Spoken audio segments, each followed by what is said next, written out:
Hi guys, welcome to my study channel Study Special with Cassius.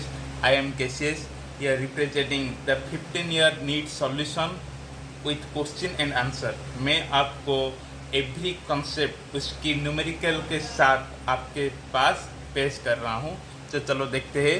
हमारा first part हो चुका है, ये रहा हमारा second part, the second part of loss of motion. First part मैंने कवर कर चुका हूँ, मैं इसका डिस्क्रिप्शन में लिंक भी दे दूंगा। और ये हमारा रहा सेकेंड पार्ट का पहला question. Okay, A Planck's with a box on it at one and is gradually raised about the other and at the angle of inclination with the horizontal reaches 30 degree. The box starts to slip and slides 4 meters down the planks in 4 seconds. The coefficient of static and kinetic friction between the box and the plank will be represented. क्या पूछा है? Mu S and mu के पूछा है। क्या दे चुका है? ये जो इंक्लिनेशन को मैं इंक्रीज करते वक्त एक पोजीशन में 30 डिग्री में आ गया कि ये रेस्ट हो गया एंड उसके बाद ये स्लिप होने लगा। कैसे? 4 मीटर 4 सेकंड के अंदर स्लिप हो गया। तो ये रहा एम जी। तो ये थीटा 30 डिग्री होगा तो इसका एक इधर कंपोनेंट आ जाएगा।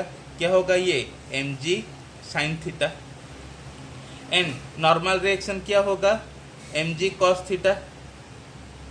इसका नॉर्मल रिएक्शन क्या? ये तो हो गया एम जी, तो इसका अदर एक कंपोनेंट क्या हो जाएगा? M G cos theta. तो ये नॉर्मल रिएक्शन इक्वल टू क्या हो जाएगा? M G cos theta. तो फ्रिक्शन फोर्स क्या होगा? इधर होगा एफ एफ फ्रिक्शन फोर्स। तो मान लो कि पहला पोजीशन क्या है, पहला कंडीशन क्या है? रेस्ट है। ये जो प्लांक्स आगे और पीछे कहाँ पर भी मूव नहीं कर रहा है, रेस्ट है। इसका मतलब क्या है? इसका जो फ्रिक्शन फोर्स, इसका जो moving force M G sine theta के साथ बराबर होगा। फ्रिक्शन फोर्स क्या है? Mu into N. Friction force क्या है? Mu into N. म्यू का पता है, कब है? ये रेस्ट में है तो हम स्टैटिक ले सकेंगे। एन क्या है? Normal reaction M G cos theta. तो क्या होगा? M G mu S M G cos theta equal to M G sine theta. M G cancel, then mu S हो गया टेन थीटा। तो टेन थीटा, थीटा बराबर क्या है? 30 degree. तो टेन 30 इक्वल टू क्या हो गया? म्यू एस, जो कि म्यू एस इक्वल टू 1/√3। इसका वैल्यू डाल देंगे तो हमारा आ जाएगा 0.578, that equal to nearly equal to 0.6। Okay, अब देखेंगे ये मूविंग हो रहा है कहाँ, किस तरफ मूविंग हो रहा है? मान लो कि ये जो ऑब्जेक्ट है, ये जो ब्लॉक है, इस तरफ ए एक्सेलरेशन में मूव हो रहा है। तो ये ए एक्सेलरेशन में कब मूव होगा? जब इसका वैल्यू इसी का वैल्यू से ज़्यादा होगा, तब जाकर ये ए एक्सेलरेशन में मूव होगा। तो मैं ऐसे लिख सकता हूँ M G sine theta minus mu M G cos theta that equal to M A. यहाँ पर काइनेटिक फ्रिक्शन होगा। जब तक बॉडी रेस्ट में है तब तक उसका स्टैटिक कोफिशिएंट ऑफ फ्रिक्शन, जब तक बॉडी मूव कर रहा है तब उसका काइनेटिक कोफिशिएंट ऑफ फ्रिक्शन। तो इसको मैं म्यू के लिख लिया। तो A equal to M M M cancel हो जाएगा। थीटा के जगह पर मैं 30 डिग्री डाल सकता हूँ। तो जी sine theta minus mu K जी कॉस थीटा और साइन 30 और कॉस 30। ओके, अभी मुझे किसका वैल्यू डिफाइन करना है? म्यू के का वैल्यू डिफाइन करना है। जी का वैल्यू हमें पता है, साइन 30 का कॉस 30 का वैल्यू पता है, हमें ए का वैल्यू पता नहीं है। ए का वैल्यू पता करने के लिए वो क्या दिया है? वो 4 मीटर डिस्टेंस कवर करेगा 4 सेकंड के अंदर। तो हमें पता है S C equal to U T plus half A T square. Initially velocity किया था, इसका रेस्ट था, तो ये हो गया टर्म 0। तो क्या बचा? S C equal to half A T square. तो A equal to 2s by क्या ए इक्वल टू क्या हो जाएगा, ऊपर 2 जाकर मल्टीप्लाई हो जाएगा 2s बाई टी स्क्वायर। तो A equal to 2 into S, that means 2 into 4 by T square, means 4 second का square 16, 8 by 16 that equal to 0.5 metre पर सेकेंड स्क्वायर। तो एक्सेलरेशन का वैल्यू क्या आ गया, 0.5 मीटर पर सेकेंड स्क्वायर। इस एक्सेलरेशन का वैल्यू यहाँ पर डाल दो, ए के जगह पर 0.5 दैट इक्वल टू जी बराबर 10 मान लो, 10 into sine 30 that equal to 1/2 minus mu K G that means 10 into cos 30 that equal to √3/2। Okay, तो क्या होगा 0.5 that equal to 5 minus mu K 5√3, ये 5 इधर आ जाएगा तो क्या हो जाएगा, माइनस आ जाएगा। देन देखो mu K 5√3 that equal to minus 4.5, ये माइनस माइनस गया काम से, म्यू के इक्वल टू 4.5 बाई 5√3। तो इसका वैल्यू मैं कैलकुलेशन करूंगा तो 0.5 आ जाएगा। तो स्टैटिक कोफिशिएंट ऑफ फ्रिक्शन क्या है, 0.6 है। काइनेटिक कोफिशिएंट ऑफ फ्रिक्शन क्या है, 0.5 है।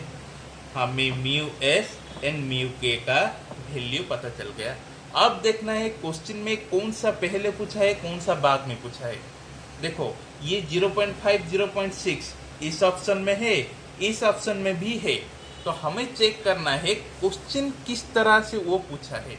वो पूछा है कि coefficient of static and kinetic friction, पहले स्टैटिक का पूछा, उसके बाद काइनेटिक का पूछा है। तो स्टैटिक का वैल्यू क्या है, 0.6, तो ये पहला आएगा, तो हमारा आंसर ये हो जाएगा। आ गया बात समझ में। Then next question, a car is negotiating a curved road on a radius r, ये हो गया एक कर्व रोड जिसका कि रेडियस r है। द रोड इज बैंक्ड का कंडीशन क्या है, ऐसे मीन्स ये ऐसे रोड है, बैंक्ड मीन्स इसको थोड़ा उठाया गया है।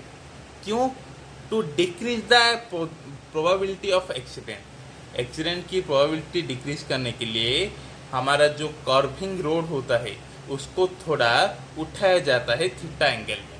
कैसे किया गया है, उसको थोड़ा उठाया गया है। Okay, the road is banked on angle theta, इसका एंगल थीटा है। The coefficient of friction between the tyre and the car and the road is mu S, इसका जो कोफिशिएंट का वैल्यू दिया है वो म्यू एस दिए। The maximum shape velocity on the road, इसका शेप वेलोसिटी क्या है, इसका अच्छे से डायग्राम करेंगे तो ही समझ में आएगा, नहीं तो कुछ पल्ले नहीं पड़ने वाला है। पहले मैं ऐसे कर लूंगा, बैंक्ड रोड,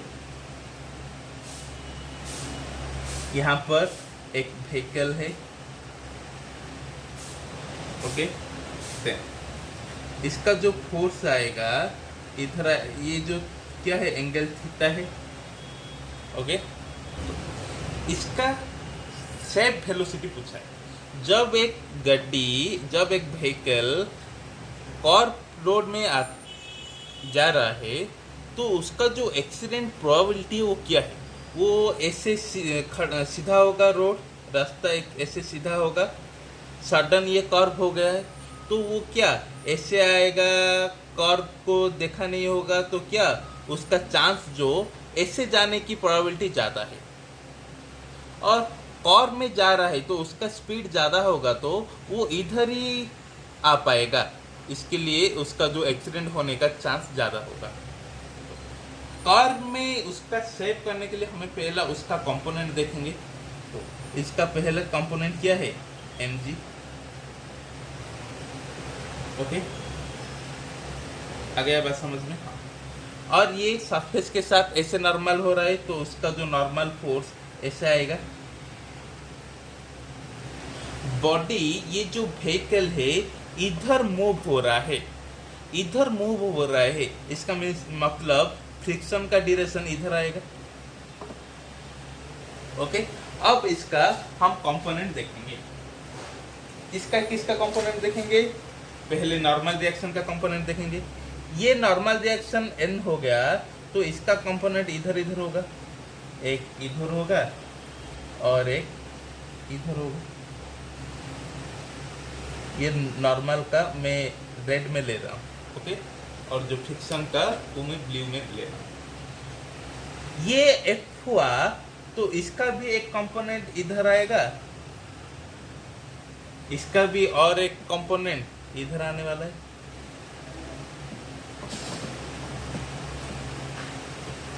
ये थीटा है तो ये भी थीटा होगा एंड ये भी थीटा होगा।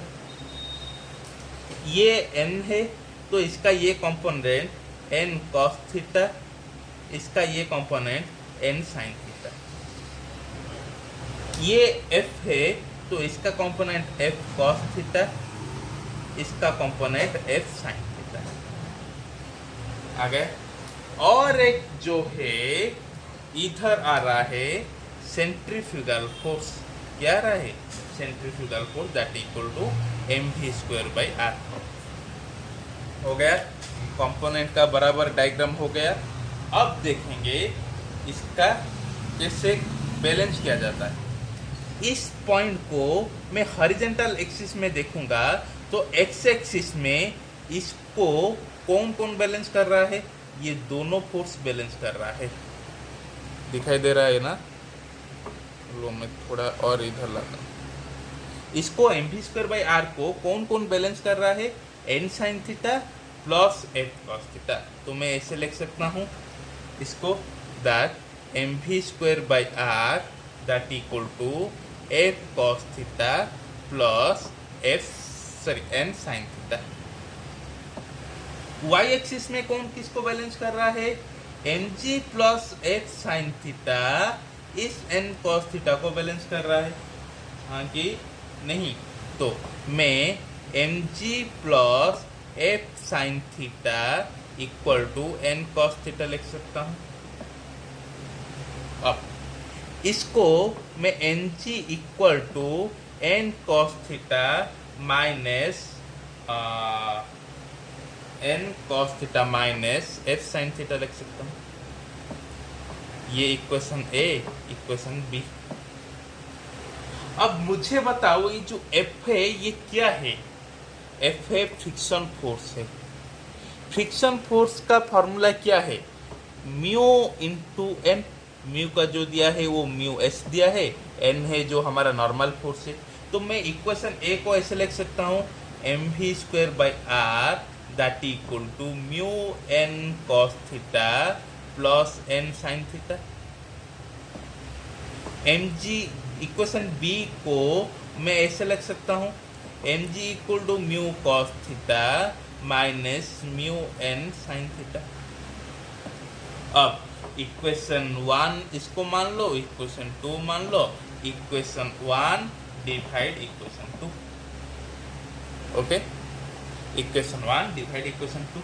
तो ये m गया काम से, तो v²/rg। यहाँ पर मैंने n कॉमन ले लूंगा, यहाँ पर मैंने v, ये क्या गलत हुआ, n है ये, यहाँ पर भी मैं n कॉमन लूंगा तो n सारे के सारे कैंसिल हो जाएंगे। तो क्या बचेगा? Mu cos theta plus sign theta by cos theta minus mu sine theta. मैं क्या करूंगा, अब सब टर्म में मुझे ये आंसर लाना है। तो ये cos थीटा कब कैंसिल होगा? जब मैंने यहाँ पर बाई cos थीटा रख लूंगा, यहाँ पर बाई cos थीटा रख लूंगा, यहाँ पर भी बाई cos थीटा रख लूंगा। तो क्या होगा? v²/rg that equal to mu cos theta by cos theta क्या होगा? म्यू हो जाएगा। Sine theta by cos theta क्या हो जाएगा? टेन थीटा हो जाएगा। Mu plus tan theta by cos theta by cos theta 1, sine theta by cos theta minus mu tan theta. तो v²/rg equal to mu plus tan theta by 1 minus mu tan theta. तो v² equal to rg into mu S plus tan theta by 1 minus mu S ten theta. तो v equal to इसका root over आ जाएगा। तो देखो r क्या दिया है, capital R दिया है, तो कैपिटल R में डाल सकता हूँ। मैंने स्मॉल r लिया था, मैंने यहाँ पर स्मॉल r लिया था। ओके, क्वेश्चन में दिया है कैपिटल R, तो कैपिटल में डाल सकता हूँ ना। तो कहाँ है आंसर, GR, ये हो गया हमारा answer. Okay, then next question देखिए, ये बहुत ही बढ़िया मज़ेदार कॉन्सेप्ट है। मैं इसको जैसे बोल रहा हूँ इसको वैसे याद रखिए, और सारे के सारे क्वेश्चन ऐसे ही सॉल्व होगा। ओके, 3 ब्लॉक्स ABC, उसका A का मास है 1 kg, B का मास है 2 kg, C का मास है 1 kg, are contact on a frictionless surface as shown. If a force of 40 N is applied on the 4 kg block, इसको मैंने 40 N अप्लाई किया, then contact force between A and B, इसके अंदर जो contact force है उसको वो पूछ रहा है। जिसका ही कॉन्टैक्ट फोर्स पूछ रहा है उसको बाकी से सेपरेट कर लीजिए। तो कैसे होगा डायग्राम, मैंने इसको जस्ट सेपरेट कर लिया और कुछ नहीं किया, जो कि 14N अप्लाई हो रहा है। सेपरेट किया, देखो ये कांटेक्ट है, मतलब मैंने इसको इसी डायग्राम से रिप्रेजेंट कर सकता हूं। तीनों ऑब्जेक्ट कांटेक्ट है, इसका मतलब मैं इसके अंदर एक मासलेस स्ट्रिंग के साथ कनेक्ट कर सकता हूं। तो ये इस दोनों A B के अंदर कांटेक्ट फोर्स पूछा है, तो मैंने A को सेपरेट कर लिया, B C को सेपरेट कर लिया, एंड यहाँ पर एक मासलेस स्ट्रिंग का यूज कर लिया। अब देखो, मान लो कि ये दोनों इस सारे ऑब्जेक्ट, ये A एक्सेलरेशन में मूव हो रहा है, ये भी A एक्सेलरेशन में मूव हो रहा है। जैसे ये स्ट्रिंग है तो टेंशन आएगा ही, इसका टेंशन डायरेक्शन में इधर हो जाएगा, इस दोनों का टेंशन क्या हो जाएगा, इधर हो जाएगा। तो मैंने अब ये लिख सकता हूँ इसको पॉइंट ऑब्जेक्ट बनाकर कि 14 न्यूटन फोर्स इधर आ रहा है, टेंशन का फोर्स इधर आ रहा है, एंड ये जो ऑब्जेक्ट है 4 kg का, ये A एक्सेलरेशन में मूव कर रहा है। तो 40 newton minus T that equal to mass of A, ये A ऑब्जेक्ट है, ये B है, ये C है, mass of A into acceleration, that ये हो गया। तो इसका मैं वैल्यू डाल दूंगा, 40 newton minus T, mass of A क्या है 4 इंटू A, ये हो गया हमारा पहला इक्वेशन। सेकेंड इक्वेशन, इसका जो B एंड C का जो टेंशन T है, इस tension he B and C को A एक्सेलरेशन में मूव कर रहा है। तो मैं इसको इक्वेशन कैसे लिख सकता हूँ, T equal to mass of B plus mass of C that into A। जैसे कि T इक्वल टू MA, मैंने MA जैसे पुली में यूज होता है ऐसे ही इधर यूज हो रहा है। तो ओके, इसका वैल्यू मैं डाल सकता हूँ, MB means 2 kg, MC means 1 kg into A, that equal to, that implies T equal to 3A। Equation इसको 1 दे दो, इक्वेशन इसको 2 दे दो, इक्वेशन 2 इन इक्वेशन 1 कर लो, T का वैल्यू इक्वेशन 1 में पुट कर लो। 14 न्यूटन माइनस, न्यूटन मीन्स क्या, वैल्यू है, ये क्या है 14 न्यूटन, फोर्स का यूनिट है। तो 14 माइनस T मतलब 3A इक्वल टू 4 है। तो 14 इक्वल टू क्या है, 7 है। तो A equal to 14/7 that equal to 2, क्या हो गया 2 मीटर पर सेकेंड स्क्वायर। ये अब क्या पूछा है, contact force between A and B, that means ये टेंशन का वैल्यू पूछा है।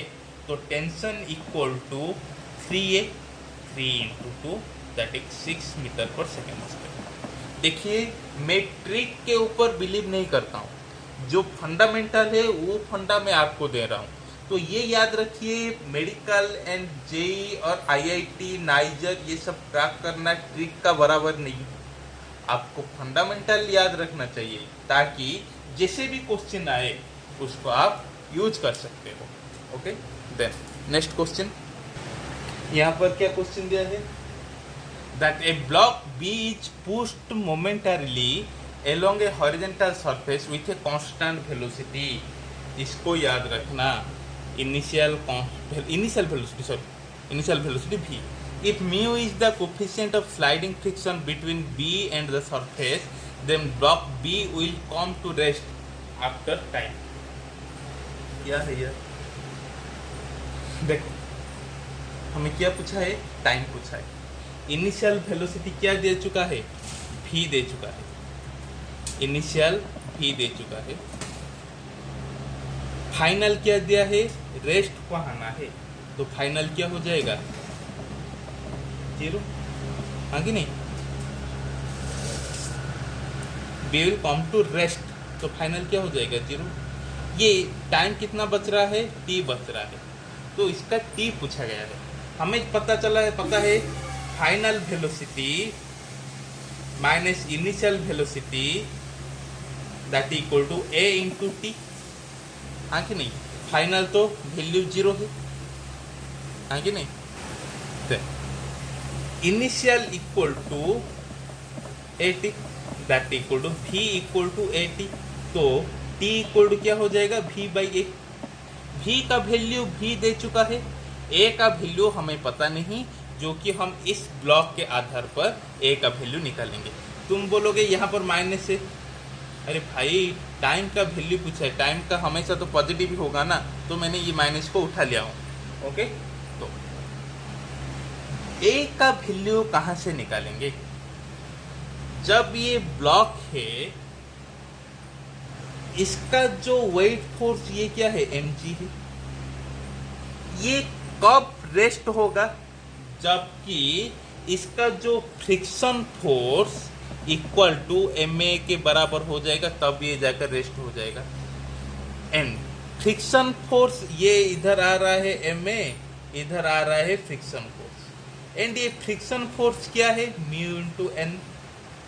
n क्या है, mg है, तो mu into mg that equal to ma, m cancel, a equal to mu g। Then t का वैल्यू निकालने के लिए a का वैल्यू पुट कर लीजिए, v बाई म्यू g, ये हो गया आपका answer. Okay, then next question. Then sand is being dropped on a conveyor belt at the rate of m kg per second। ये क्या दिया है, रेट ऑफ मास दिया है, rate of mass, that means mass per time दिया है, that equal to m। The force necessary to keep the belt moving, constant velocity दिया है v मीटर पर second will be. Okay, then f external equal to, हमें पता है change in momentum, derivative of momentum, तो dp by dt मतलब d by dt of mv। तो मैं इसको ऐसे लिख सकता हूँ, d by dt of v into d by dt of dm plus m into dv by dt। हमें दिया है कांस्टेंट वेलोसिटी, तो कांस्टेंट का डेरिवेटिव क्या हो जाएगा, 0, तो इसका वैल्यू 0 हो जाएगा। तो f एक्सटर्नल क्या होगा, v into dm by dt। अब बताओ ये जो dm बाई dt का जो वैल्यू दिया है, ये क्या है, यही तो रेट ऑफ दिया है, रेट ऑफ मास, जो कि dm by dt equal to m दे चुका है, तो वही वैल्यू पुट कर लो। तो एक्सटर्नल इक्वल टू क्या होगा, v इंटू m। ओके, तो हमारा आंसर क्या होगा, mv न्यूटन। पूछा है कि कितना मैं फोर्स डालूं ताकि इसका वेलोसिटी कांस्टेंट हो जाए, तो ये कांस्टेंट वेलोसिटी के लिए मैंने 0 मान लिया, तो बचा ये, तो dm by dt direct question में दे चुका है कि rate of mass, conveyor belt का जो चेंज हो रहा है, जो ड्रॉप हो रहा है सैंड, उसका जो रेट ऑफ मास है वो है m, तो dm बाई dt तो m ही है, वो बोला है। Okay, then next question. Then the mass of lift is 2000 kg when the tension in the supporting cable is 28,000 Newton, then the acceleration। ये है एक लिफ्ट जिसका मास है 2000 kg। इसका जो केबल लगा हुआ है वो उसका जो टेंशन है 28000। ओके, देन इसका एक्सेलरेशन पूछा है। ये किधर गया होगा, ऊपर जा रहा है कि नीचे जा रहा है, हमें पता करना है। तो इसका इधर जो टेंशन फोर्स ये होगा तो इसका जो वेट फोर्स क्या होगा 2000 into G, that means 20,000 newton. अब देखो ये ज़्यादा है कि ये ज़्यादा है, ये ज़्यादा है, तो ऑब्जेक्ट ऊपर ही मूव करेगा। तो कितना स्पीड में मूव करेगा, कितना एक्सेलरेशन में मूव करेगा, t minus M ji that equal to M A. t minus M G 28,000 minus 20,000 that equal to M A, that means 2000 into A. तो 8000 बराबर 2000 इंटू ए, तो ए इक्वल टू 4 मीटर पर second square. 4 metre पर second square तो आ गया। ऊपर जा रहा है कि नीचे जा रहा है, टेंशन क्या है, ज़्यादा है। mg फोर्स ज़्यादा होगा तो नीचे आता होगा, टेंशन ज़्यादा है तो ये ऊपर जा रहा है। Okay, next question. तो ये क्वेश्चन क्या दिया है समझो। तीनों फोर्स आते हो रहा है, ये इधर एक एंड उधर। मैं इसका रिजल्टेंट निकालूं एंड इस रिजल्टेंट को मैं y एक्सिस में प्लेस करूंगा। तो y एक्सिस में प्लेस करने के लिए मुझे एडिशनल फोर्स और कितना फोर्स ज़्यादा चाहिए मुझे वो कैलकुलेट करना है। ऐसे जब भी क्वेश्चन आएगा तुम सभी इसका कंपोनेंट के हिसाब से इसका वैल्यू निकाल देना। तो इसका जो 1 न्यूटन है इसका कंपोनेंट किधर किधर आएगा, इधर एक आएगा, इधर एक आएगा, एक्स एक्सिस में आएगा, एक वाई एक्सिस में आएगा। तो क्या क्या आएगा 1 cos 60, इसका एक्स एक्सिस का वैल्यू क्या होगा cos 60। तो मैंने एक्स एक्सिस को रिप्रेजेंट करने के लिए इसको आई के प्लेस दूंगा, तो वाई एक्सिस को रिप्रेजेंट करने के लिए sin 60 जे का प्लेस लूंगा।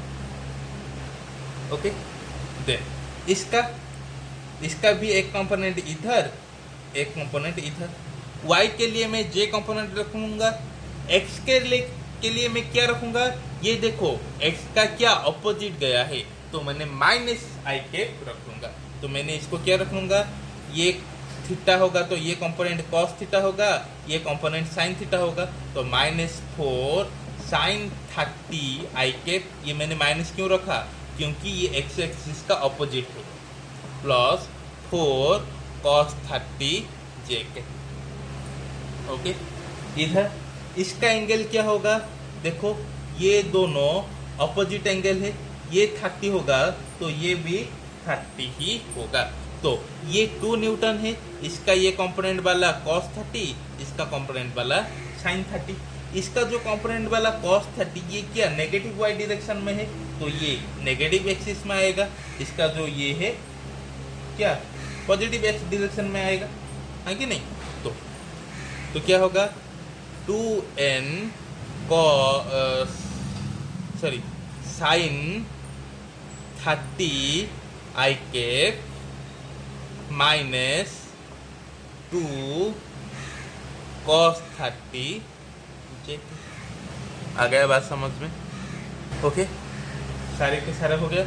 अब मैं क्या करूंगा, आई कैप को आई कैप के, जे कैप को जे कैप के साथ एडजस्ट कर लूंगा, मीन्स सजा लूंगा।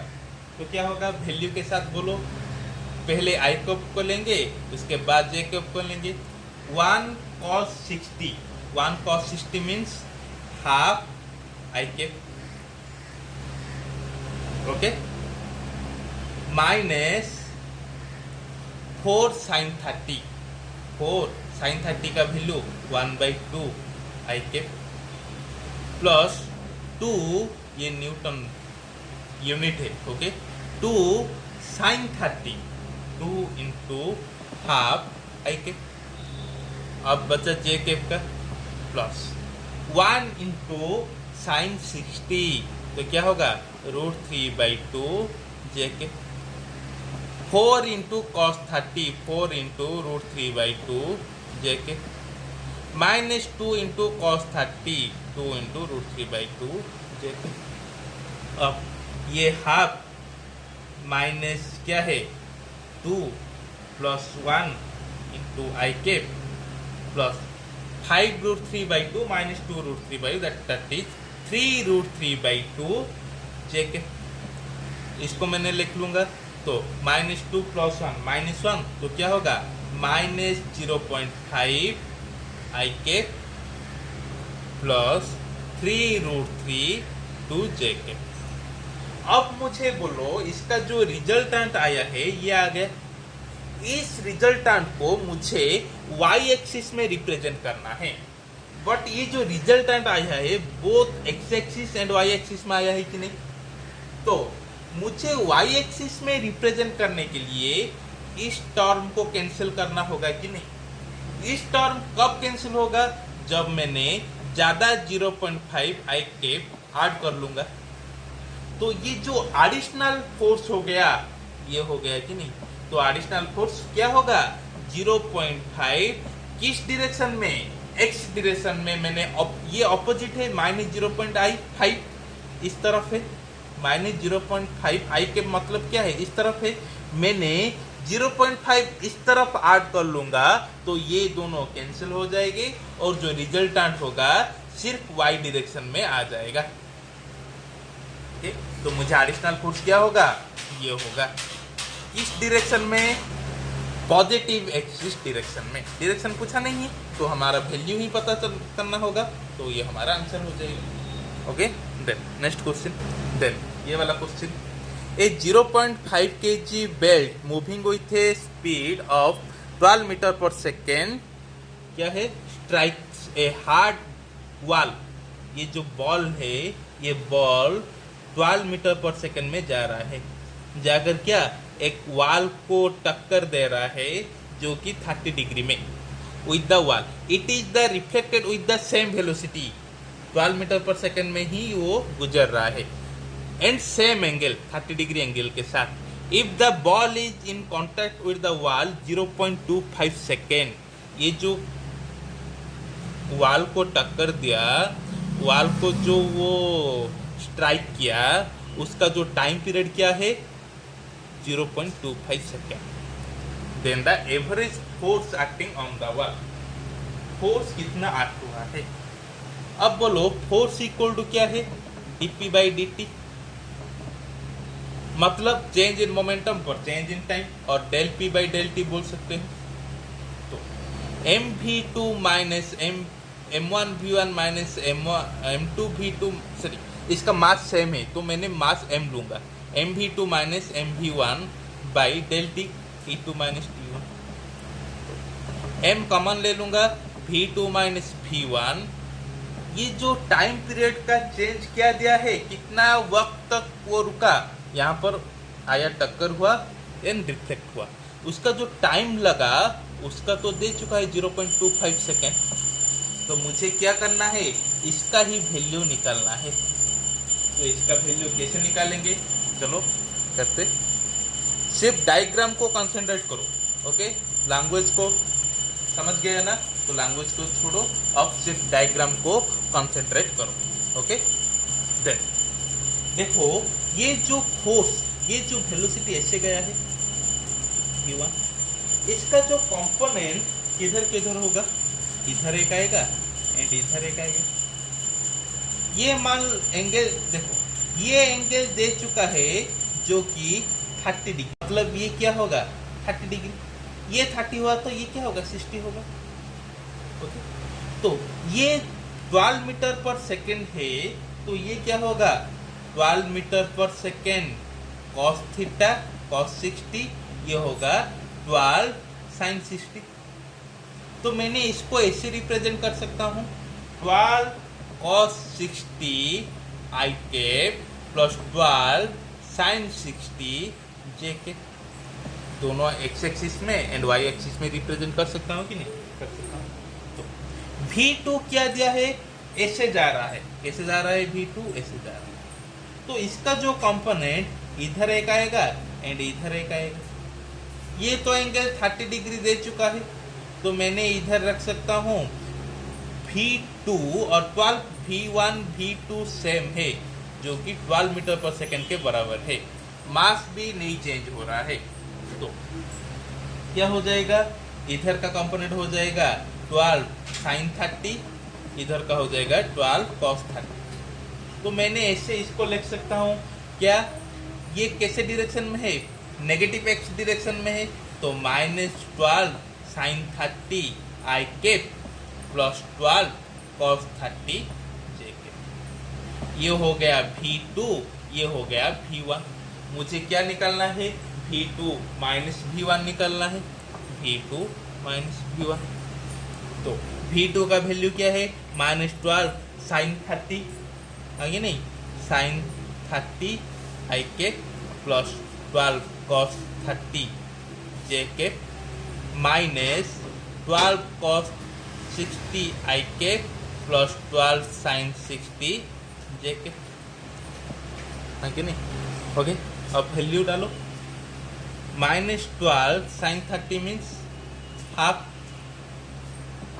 प्लस 12 cos 30 मीन्स क्या, √3/2, 12 √3/2 जे के minus 12 cos 60 means half 2 I के माइनस इधर ही माइनस होगा, -12 sin 60 दैट मीन्स √3/2 जे के। ये माइनस प्लस गया काम से, तो ये क्या बचा, -6 I कैप -6 I कैप, क्या होगा, -12 I कैप। अब इस वैल्यू को यहाँ पर डालो, तो m का वैल्यू क्या दिया है, m का वैल्यू 0.5, V2 माइनस V1 क्या आया है, -12 I कैप, आगे नहीं, -12 I कैप, दैट मीन्स इसका मैग्नीट्यूड क्या होगा, डाल दो यार, -12 I cap by T2 minus T1 that is 0.25, ये 1 से ये 2 से, तो क्या होगा, -24 न्यूटन। तो फोर्स का नेगेटिव साइन नहीं है, तो हमारा पॉजिटिव हो जाएगा 24 न्यूटन। देखो नेगेटिव साइन मतलब क्या है, मैग्नीट्यूड में नेगेटिव नहीं होता है, मैग्नीट्यूड में नेगेटिव नहीं होता है, इसका जो डायरेक्शन है वो ऑपोजिट डायरेक्शन में एक्ट हो रहा है। मैग्नीट्यूड जो है 24 Newton but act in opposite direction. Okay, next question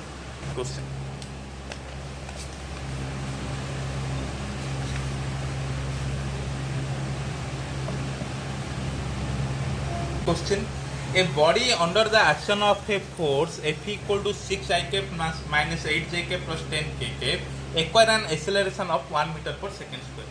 The mass of this must be, हमें पता है F equal to ma, F दे चुका है, A दे चुका है, M निकालना है, तो F by A। तो F कहाँ दिया है भाई, ये तो दिया है ना F, 6 I cap minus 8 j cap plus 10 k cap, ये तो वेक्टर में दिया है, तो वेक्टर का तो मैग्नीट्यूड का निकालना पता है ना हमें, तो 6 square plus 8 square plus 10 square that equal to root over, तो 36 प्लस 64 100, 100 प्लस 100 200, 200 का रूट ओवर 10√2, तो m equal to F by A 10√2, A क्या दिया है 1 मीटर पर second, 1/10√2 kg। Okay, then next देखो, फिर से आएगा कन्वेयर बेल्ट, क्या दिया है, conveyor belt is moving with a constant speed of 2 metre पर सेकेंड, इनिशियल वेलोसिटी 2 मीटर पर सेकेंड दे चुका है। A box is gently dropped on it, the coefficient of friction between them mu equal to 0.5, the distance that box will cover that will move relative to belt before coming to rest, final velocity दिया है 0। Okay, हाँ, क्या पूछा है, distance पूछा है, तो हमें पता है v square minus u square equal to 2as, तो u square equal to 2as, s equal to u square by 2a। तो a का वैल्यू कैसा पता चलेगा, तो ये जो कन्वेयर बेल्ट है, एक बॉक्स ड्रॉप करने से क्या हो जाएगा, वो स्टॉप हो जाता है, एंड इसका फ्रिक्शन फोर्स है, तो बॉक्स स्टॉप हो गया मतलब इसका फ्रिक्शन फोर्स इसका बराबर मास इंटू एक्सेलरेशन होगा। Friction force equal to mu into N that equal to mass into acceleration, mu into N means mu into m ji that equal to mass into acceleration, m M cancel, a equal हो जाएगा mu g, तो s C equal to u square by 2 into mu into g. U square का value 2 का square 4, 2 into mu का value 0.5, जी का value 10 हो गया। 2 into 0.5 क्या हो जाएगा, 1 हो जाएगा। तो 4/10 इक्वल टू 0.4 मीटर। कितना डिस्टेंस मूव करेगा, 0.4 मीटर। तो हमारा लॉस ऑफ मोशन का 15 ईयर का क्वेश्चन सॉल्व हो चुका है। अब ये आपके पास यूट्यूब में अवेलेबल हो जाएगा। इसके साथ इसका जो फर्स्ट पार्ट है उसका भी लिंक मैंने डिस्क्रिप्शन में डाल दूंगा। तो आपको इसको कैसे करना है, इसका क्वेश्चन, इसका आंसर, एक क्वेश्चन सॉल्व करने के लिए उसका क्वेश्चन को याद में रखना जरूरी है। सिर्फ आंसर रट जाने से कुछ नहीं होगा। उसका क्वेश्चन, उसका कंसेप्ट, उसका आइडिया सब आपके साथ, आपके इस दिमाग के अंदर रहना चाहिए। ओके। और एक बात मैंने पिछले बार भी बोला था, वैक्सीनेशन के साथ आपको अवेयर होना होगा। आपके नियरेस्ट जो लोग होते हैं उनको वैक्सीनेशन के बारे में बताना होगा, क्योंकि एक बनने से दुनिया नहीं बढ़ पाएगा, सब साथ बनने से दुनिया बढ़ पाएगा। कोरोना को हटाना है तो सबके साथ आगे बढ़ना होगा। किस तरह बढ़ना होगा, वैक्सीनेशन के तरफ बढ़ना होगा।